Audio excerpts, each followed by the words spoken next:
biggest changes that has happened is the kind of breakdown of the appropriations process. Just a quick sketch of what should happen is you pass a budget in the maybe March to April time frame, and that budget is the limit that the Senate and the House agree on. That's the cap, if you will.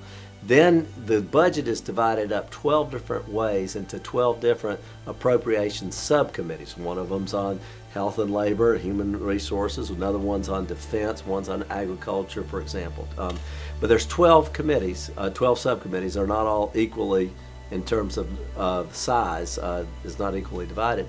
But once the budget is passed and agreed to by the Senate, and it's not signed by the President, by the way, and the budget's not required by the Constitution either. So you don't have to have a budget, but I can tell you it's enormously helpful when reconciling spending differences between the House and the Senate. If you have that one ceiling, then you could break it down into 12 different sub-ceilings, and you can come up with an agreement. But after the budget is done, the appropriations committees report 12 different bills. Usually their hearings are finished in the May to June time frame, and bills are reported to the floor in the June and July time frame. And ideally, you've passed all 12 of them. The Senate has passed some of them, or maybe all 12 of theirs, but there are differences. And then in the September-October time frame, you have 12 different conference committees of Senate and House members to battle out the differences, and then those bills get to return to the House, and they're voted on a bill-by-bill basis. That is called regular order.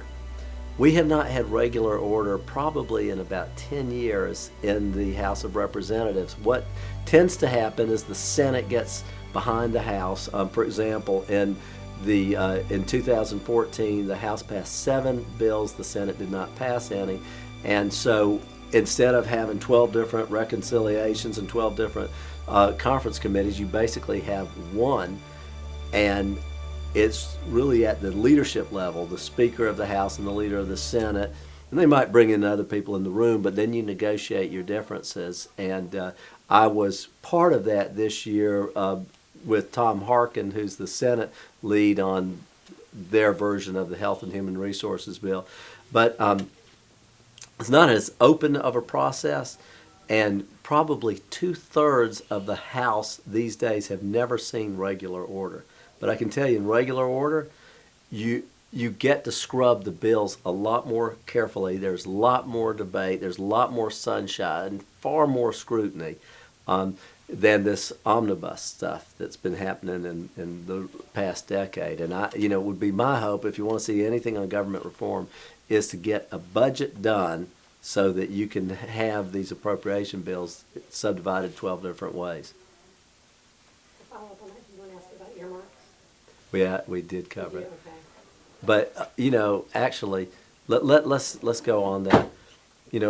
One of the processes that had helped passage of bills in the past was the earmark process, because individual members had a little more skin in the game, a little more interest, because there was something that came back to their state.